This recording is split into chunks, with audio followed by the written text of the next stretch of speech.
Member Klein? Yes, I just have a board member comment. We did have board member comments. I apologize. I was rushing to adjourn, No. but we hadn't gotten there. So yes, please. Yes, so I know the hour is late, but I did prepare something and I will go through it as quickly as I can. So if you can just bear with me for a few more minutes.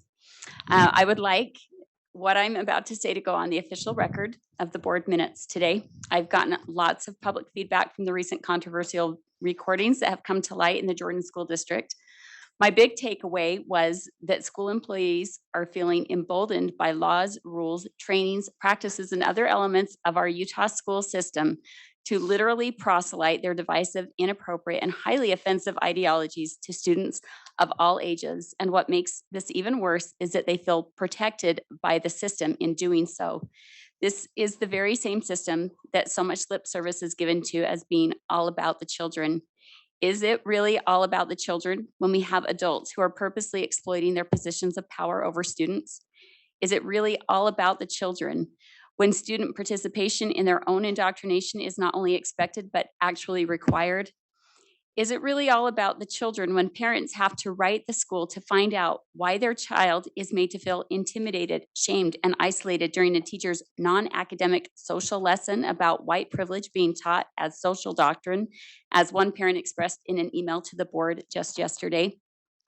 I don't know about anyone else on our board.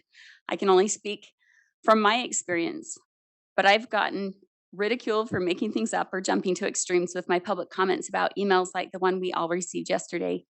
I'm grateful that email came to the full board because that email is typical of the many, many emails and other communications I am flooded with from parents on a daily basis. And not just about complaints of gross misconduct happening in my district. I get them from every member's districts, from St. George to Logan and everywhere in between. In fact, one father from member Lear's district with concerns about inappropriate concurrent enrollment content told me he was actually referred specifically to me by our AG, Brian Creasenberry, because I would be the board member most likely to help him. My point with this is that there are some very real, very disturbing things going on in our public schools, and it seems that no matter how many rules or trainings or documents we put out, these same issues keep popping up like a never-ending game of whack-a-mole. If you're familiar at all with how moles operate, it's not just one mole in one hole here or there. It's an entire system of underground tunnels that exist and make it very difficult to isolate any one mole at any given time. The extensive, interconnected, just beneath the surface network of mole tunnels is the perfect metaphor for how our school system functions today and has functioned for years. It allows certain actors in the system to elude accountability for their actions. It makes it almost impossible to track who's doing what to whom, and it hides the true nature of what's happening enough out of sight until something forces the mischief into the public eye. So my question is, what exactly is it that we're doing as a board to give districts, schools, administrators, teachers, and other support staff the impression that this game of whack-a-mole that we are playing is acceptable? At every level, everyone in the system is complicit. The integrity of the system is being completely undermined. As board members, we need to be questioning what is our role in this game. Are we adding more tunnels, or are we exposing them and bringing them out into the light? Are we just accepting what we're told by experts about what's happening under the surface, or are we taking a look for ourselves? So much has been brought to my attention through the grandma requests of others that is extraordinarily revealing. Information that we as board members shouldn't have to rely on private citizens unearthing for us so that we can do our jobs right. This is information we should, by rights, have access to.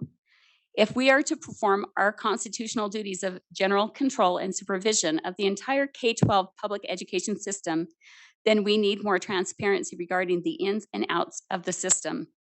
For example, board members should be given full access to all listservs, teacher training portals, online teacher trainings, UEN and Midas educator platforms, and data systems that administrators, staff, and other school officials have access to. Anywhere that students, teachers, administrators, or USB staff and superintendency can go, we should be able to go. We should be able to attend and observe any advisory committee meeting in our duties as board members. Any frameworks pertaining to the comprehensive guidance of our K-12 education system, including our strategic plan, mission, and vision, should be considered a standing agenda item for the full board, so we can have robust discussion and make course corrections as needed monthly. Contracts should not be embedded within the consent calendar. We should have a section on the agenda to discuss pressing ad hoc systemic issues that require our immediate attention. Motions could be made during this time to add these issues to a future agenda to show the public that we are acting in good faith and addressing their concerns in a timely manner. We should be setting the performance goals for those that work for us. These are just a few ways we can be more responsive and more deliberative as an elected body to act and not just be acted upon by the system that we have the general control and supervision of. People go where they are led, and we were elected to lead. We need to take back the responsibilities of our oaths of office if we mean to ever be more than a pro forma elected body. Thank you for your time. Thank you, Member Klein, and I apologize for rushing past that. It is open for any other board members who wish to make a comment. Member Davis? I just want to make a note that the email that was referred to in this comment, I talked at length with the principal of that school, who's in your boundary actually. And she met with the parents last night and the teacher and showed their whole curriculum to the parents and showed them that they wrote their own curriculum to avoid this very type of thing. And that it's written from not a victim mentality, but a success mentality, and explained one of the complaints was that there was only Black History Month and not a day or a month celebrating other different types of people. And they have done that and explained that to the parents. And the teacher said to the parent, you know, I'm proud of your son. I'm proud of your son for speaking up. And when I had them put their heads down and vote, it wasn't about the lesson about Black History Month. It was about the efficacy of rad time. And so anyway, that was unclear. And he went back and explained. And the dad sent us an email today, or the mom, sorry, sent us another email today, thanking the principal for meeting with them. And I just want to make sure that's clear, because the principal was in tears this morning, feeling like that email was going to somehow be in some way weaponized or something. So I just want to speak up for her and for that school, to all of you, to know that that's really being worked through at the local level with the parents. I had reached out to find out what district and what school in case it was mine. And I did get a response, and I did forward it to the board so that you could see that they had worked with the local principal to resolve that. All right, thank you, board members. Member Reel, do you have a light on? And Yeah, Member I just Lear? just a quick member comment. In on the same topic about the videos and a lot of these a lot of things we've seen come out about our educators that I don't feel are that I don't believe are feeling emboldened, but actually are feeling a lack of trust after a lot of attacks they've taken from the legislature and others. And I don't believe that it's a reflection of our schools or our teachers. We have tons of evidence of the amazing things happening in public education. And I support and trust our school districts to do proper investigations into the validity of a video that comes from a national online media organization that has a history of pushing conspiracy theories and anti-equity messages. And above all, a lot of these videos and these extreme views are topics that have been gathering momentum nationwide, as you can see from a lot of the related videos listed on their channel. They don't reflect our public school systems and have only created a lack of trust in our educators. It stems from fears and lies about what's being taught in our school. There are messages created to divide us. And I'm focused on supporting our teachers and giving them the tools that they need to give our students a future they deserve. Thanks. Thank you, Member Reel. Member Lear? And Have a I would comment? just add to all the comments that I think there's always two sides to a story. And I do not take at face value anything I see or read until I talk to the other people involved, as Cindy did with this one situation. If we we as a board adopt that as our prime directive, as our main mission, then I will, and by majority vote, then I will support that.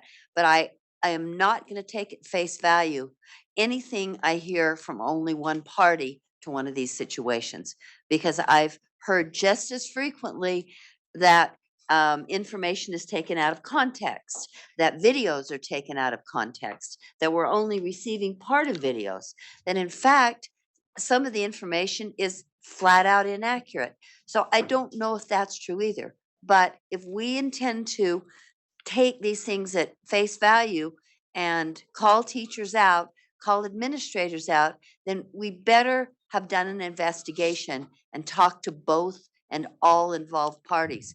Because I think we do have a crisis in terms of trust with teachers, with policymakers, and even among board members. And I think we have to really decide what's our mission. And if we decide that this is our mission, it will take all our time. Thank you, Member Lear. Any further comment? I'll just make a brief suggestion. I think we probably all agree that the vast majority of our teachers are doing wonderful work.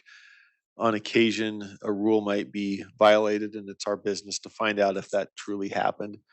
And those things are probably things that we share. And I've had on occasion where board members have alerted me to a situation so that I could address it. That was greatly appreciated. And I would just suggest that we are probably each other's best helpers. If we see something that's disturbing, that we can inquire and get to the bottom of it and resolve. A lot of these can be resolved. And I think as a team, we have that opportunity to give each other that heads up. And I've had that, greatly appreciated it. It's an opportunity to clarify, find out, talk to folks, and often some of these can be resolved. So I, again, just appreciate those who've done that for me over the last couple of years I've been on the board. Had some good heads up, and it resulted in some good communication resolution. Member Bogus. Chair, I would just like to offer that I've received multiple, and by multiple, I mean 4 text messages today alone that said members of our legislature have reported to members of the public that the USBE is doing an in-depth investigation of this. Could I comment? And my comment is I cannot comment. There's been no disclosure of any such investigation to me as a board member. And whether or not it's appropriate, I don't know, but I do think that the public is interested in whether or not we're doing an investigation. And there are members of the legislature that are apparently reporting that that is happening. And so maybe we could either confirm or dispel that rumor at this time. It was addressed in the press release. I will just say I would characterize an inquiry in which we're seeking to get more facts about what happened. I would not say a formal investigation, but as we indicate in the press release, we've taken steps to try to get the full video, inquire what happened and what didn't happen, and follow up. So I think we're doing our best to get to the bottom of the situation and address the concerns, but in a judicious way that, as people said, 2 sides to the story. Yeah. Let's see what happened. Thank you for that. I think the public needs that clarity. Thank you. Yeah, thank you. All right, any further? If- We don't need a full-blown debate, but No. if final I'm just final wondering, comment question, I saw Member Davis and Member Klein. Yeah, I just was gonna say, if you're requesting additional video, if you'll request all of the hours of video of all of the people, not just those that were That's in the, because I want to, Yeah.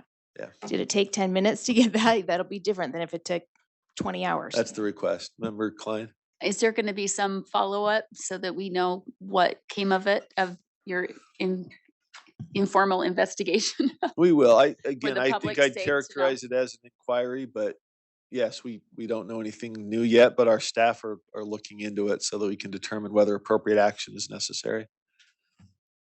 So, I know you don't want to belabor this.